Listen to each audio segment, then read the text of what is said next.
카르마. 이 단어는 우리에게 어떤 의미를 주는가? 어떤 이는 인과응보를 말할 것이고 또 어떤 이는 윤회나 운명론을 언급할 것이다. 카르마는 산스크리트어로 행하다라는 뜻을 가진다. 이는 업보라고도 표현된다. 인간이 하는 모든 일, 즉 카르마는 원인이 되어 반드시 일정한 결과를 만들어낸다. 부처는 이를 인과응보의 법칙으로 말했다. 카르마의 법칙은 한치의 오차도 없이 작동한다. 고대부터 극소수의 성인들만이 이 비밀을 알고 있었으며 이를 통해 삶을 변화시켰다. 예수는 뿌린 대로 거두리라 라고 말하며 우리의 행동이 우리의 삶에 미치는 영향에 대해 강조했다. 그의 가르침은 용서와 사랑을 통해 긍정적인 카르마를 쌓아가야 한다는 것을 보여준다. 이 우주 속에는 우리가 풀지 못한 비밀스러운 법칙들이 존재한다. 그 중 하나가 바로 카르마의 법칙이다. 이 불가피성을 지닌 단어 앞에서 우리는 한없이 작아지기도 한다. 우주란 그 광대한 공간 속에서 우리의 삶이 자꾸 보잘것없게 느껴지기도 한다.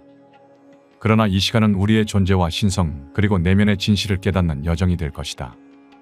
우리의 삶에 깊이 새겨진 이 법칙이 어떻게 작용하는지 그리고 이를 통해 어떻게 우리의 운명을 바꿀 수 있는지 탐구해보자.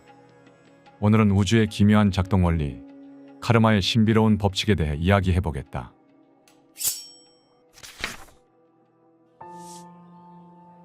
지금 이 순간, 우리는 누구나 고유한 과제를 갖고 이 세상에 태어난다.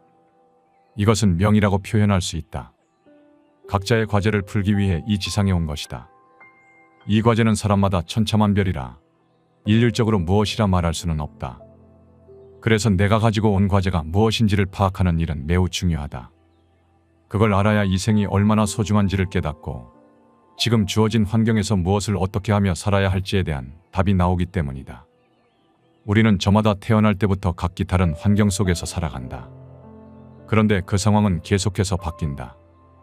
여기서 꼭 알아야 할 것은 자신이 처한 모든 상황은 카르마 법칙에 따라 내가 스스로 선택하여 가지고 온 과제를 성공적으로 풀기 위한 최선의 상황이라는 사실이다. 그것이 좋은 상황이든 나쁜 상황이든 마찬가지이다. 카르마 법칙은 철저하게 중립적이다. 그럼에도 불구하고 대부분의 사람들은 이 법칙에 관한 정보가 부족한 탓에 카르마 법칙을 벌을 주는 법칙 정도로 이해하고 있는 것 같다. 일상에서 종종 쓰는 전생에 무슨 죄를 지었길래 라는 식의 표현만 봐도 그렇다. 하지만 카르마 법칙은 절대로 징벌을 주는 법칙이 아니다. 이 법칙은 당사자에게 그가 쌓은 수많은 카르마를 소멸하고 과제를 해결할 수 있는 최적의 조건을 만들어준다. 지금 내가 처한 상황이 아무리 힘들고 좋지 않다고 해도 거기에는 반드시 카르마 법칙이 전하려는 메시지가 있다. 예를 들어 내가 장애를 갖고 태어났거나 갑자기 불치의 병에 걸렸다고 해도 그것은 누군가를 원망하거나 탓할 일이 전혀 아니다. 왜냐하면 내 사정이 그렇게 된 데에는 균형을 잡고 교훈을 주어 나를 영적으로 더 성장하게끔 인도하는 카르마 법칙의 배려가 숨어 있기 때문이다. 인간이 마침내 도달해야 할 최종 목적지를 향해 옳은 길로 가게끔 안내하고 있는 것이다. 그래서 어떤 상황에 있든지 간에 지금 이 순간을 최우선으로 두어야 한다. 과거와 미래는 실상 없는 것이며 우리에게 주어진 건 현재뿐이기 때문이다. 현재의 순간은 우리가 과거의 행동과 선택으로 만들어진 결과이며 동시에 미래를 위한 새로운 원인이 된다. 현재를 소중히 여기는 것은 카르마 법칙의 본질을 이해하는 것이다. 지금 이 순간에 충실하고 주어진 과제를 성실히 풀어나가는 것이야말로 우리의 삶을 풍요롭게 하고 영적 성장을 이루는 길이다. 지금 이 순간을 살아가는 태도가 우리의 카르마를 결정짓는다. 긍정적인 마음가짐과 감사하는 태도로 현재를 대한다면 이는 미래의 긍정적인 결과를 가져올 것이다. 따라서 우리는 매 순간을 의식적으로 살아가야 한다. 과거에 얽매이지 않고 미래를 두려워하지 않으며 지금 이 순간에 집중하는 것이다. 그렇게 할 때 우리는 비로소 진정한 자유와 평화를 찾을 수 있다. 이를 통해 우리는 자신의 과제를 성공적으로 풀고 궁극적으로 더 높은 차원의 존재로 성장할 수 있을 것이다. 도덕적 인과론. 카르마 법칙은 인과론이다. 하지만 그냥 인과론이 아니다. 카르마 법칙에는 물리적 인과론에는 없는 도덕의식이 들어가기 때문이다. 그래서 카르마 법칙은 인과론과 도덕을 합해서 도덕적 인과론이라 할 수 있다. 조금 다르게 표현하면 카르마 법칙은 인간이 도덕적인 완성을 꾀할 수 있도록 돕는 법칙이다. 인간의 가장 깊은 마음에는 지선의 성품을 갖고 있다. 지극한 선에서는 상대의 악을 악으로 보지 않고 그 속에 선이 내재해 있음을 안다. 또한 상대의 악을 거울 삼아 나의 악을 살피고 악 속에 선이 숨겨져 있음을 자각한다. 그러면 선과 악의 분별을 내려놓고 지선만을 바라보게 된다. 이것을 불교에서는 불성이라 하며 그리스도교에서는 신성이라 한다. 카르마 법칙은 우리 인간으로 하여금 이러한 성품을 다시 찾을 수 있게끔 안내하는 법칙이다. 우리가 도덕적인 삶을 살지 않으면 카르마 법칙은 여지없이 우리의 삶에 관여해 궤도를 수정하라고 권한다. 궤도를 수정하는 방법은 간단하다. 우리에게 고통을 주는 것이다. 내가 욕을 해서 상대방에게 모욕을 주었다면 카르마 법칙은 언젠가 나로 하여금 그와 비슷한 일을 당하게 만든다. 그러면서 다른 사람에게 모욕을 주는 일이 얼마나 나쁜 것인지 깨닫게 해주는 것이다.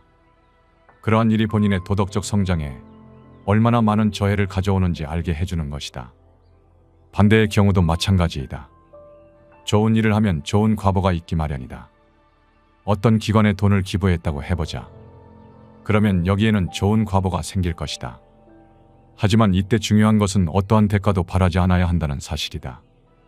순수한 마음으로 순수한 의도를 가지고 기부하는 것이 중요하다. 하지만 반대로 어떤 이가 자신을 과시하기 위해 돈을 기부했다면 아무리 많은 돈을 내더라도 좋은 과보를 기대하기 힘들다. 의도가 불순하기 때문에 효과가 없는 것이다.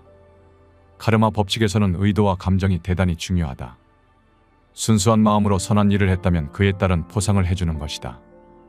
좋은 심성을 계속해서 기를 수 있도록 격려하는 것이다. 그렇다면 윤회의 관점에서 카르마는 어떻게 작동할까? 어떤 사람이 높은 지위에 올라 강한 권력을 쥐고 다른 사람들을 무시하고 깔보면서 살았다고 가정해보자. 이러한 행동은 도덕적으로 흠결이 많다. 그런데 다행히 그 생애 동안 자신의 잘못을 깨닫고 뉘우쳤다면 카르마 법칙은 관여하지 않는다. 그러나 그가 일생 내내 그런 태도를 유지하고 고치지 않은 채 생을 마감했다면 다음 생에는 카르마 법칙이 작동하게 된다. 이럴 때 가장 일반적인 과보는 이전 생과 반대의 생이 전개되는 것이다. 이 사람은 이전 생에 높은 지위에 있었으니 이번 생에는 사람들에게 무시당하기 쉬운 미천한 지위를 갖게끔 카르마 법칙이 안배해준다. 카르마 법칙의 의도는 간단하다. 남에게 무시당했을 때 얼마나 모욕스러운지 느껴보라는 것이다. 그리고 그 고통을 통해 앞으로는 타인을 괴롭히는 일을 하지 않겠다는 다짐을 하라는 것이다. 이때 당사자가 자신의 처지를 한탄하지 않고 카르마 법칙이 주는 교훈을 받아들이면 이 카르마는 자동으로 해소된다. 동시에 그 사람은 영적으로 성장한다. 인간에게는 궁극적으로 지향해야 할 목표가 있다. 그것은 자아실현, 더 나아가 자아초월이다. 여기서 매우 중요시되는 것이 도덕성의 완성이다.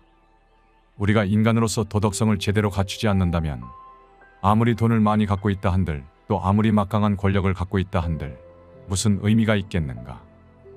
도덕성의 완성은 곧 인격의 완성을 의미한다. 하지만 만일 우리가 이 길로 가지 않으면 그때 카르마 법칙은 여지없이 개입한다. 이 경우 카르마 법칙은 우리에게 고통을 선사하며 그 고통을 통해 내가 지금 하는 일이 잘못되었다는 사실을 알려주게 된다.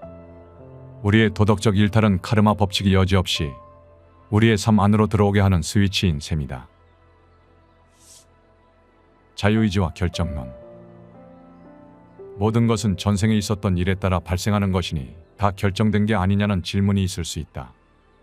그러나 카르마 법칙은 결정론이 아니라 인가론이다. 이것은 자유의지와 결정론의 문제와 직결된다. 카르마 법칙에 따르면 인간이 겪는 모든 사안에는 원인이 있는데 그와 동시에 인간은 자유의지를 가지고 있다. 카르마 법칙에 따라 나에게는 어떤 일이 생기게끔 계획되어 있다. 그러나 그렇다 하더라도 인간은 자신의 자유의지로 그 일을 피할 수 있다. 예를 들어 전생에 어떤 사람에게 죽임을 당했다. 카르마 법칙으로만 따지면 나는 이번 생에 그 카르마를 되갚기 위해 그를 죽일 수 있다. 그래서 이번 생에 그를 죽일 수 있는 환경이 자연스럽게 생기게 된다. 그러나 더 이상의 카르마가 생기는 일을 종식해야겠다는 결정을 하고 내 자유의지를 사용하여 전생의 원수를 죽이는 일을 포기한다. 여기서 한 걸음 더 나아가서 그 원수를 용서할 수도 있다. 그러면 그와 얽혀있는 카르마는 소멸하게 된다.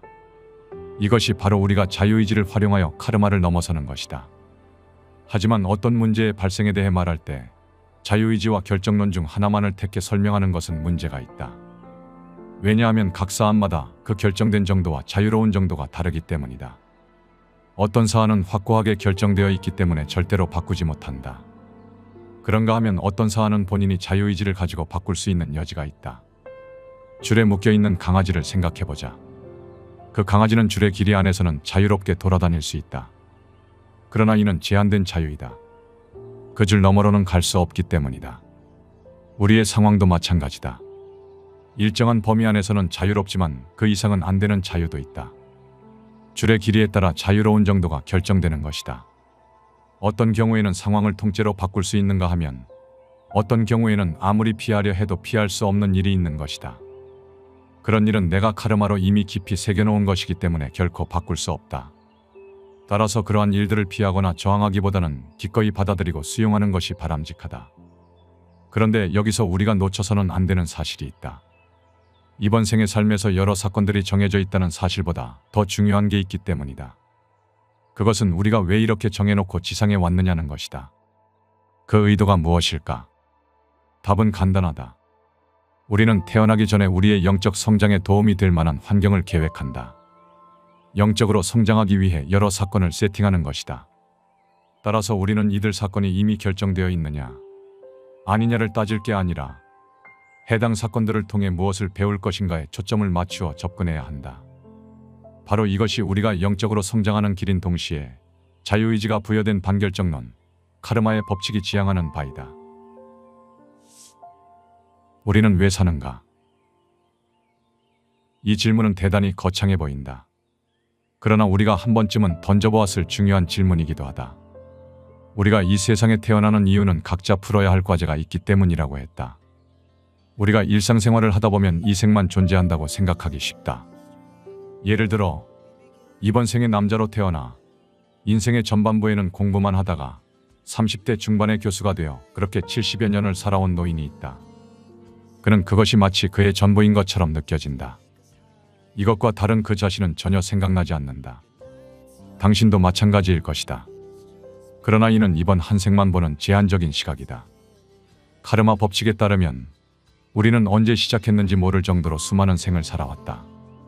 그 많은 생을 사는 동안 성별도 모습도 계속 바뀌었을 것이다. 다양한 직업을 전전했을 것이며 전혀 다른 시대에 다른 지역에서 태어나 다양한 성격을 갖고 살았을 것이다. 이번 생에 내가 이런 모습으로 사는 것은 카르마 법칙에 따라 내가 정한 것이다. 그러니까 우연히 이렇게 된 것이 아니라는 말이다. 우리는 영혼의 형태로 영혼들의 세계에 머물러 있었다.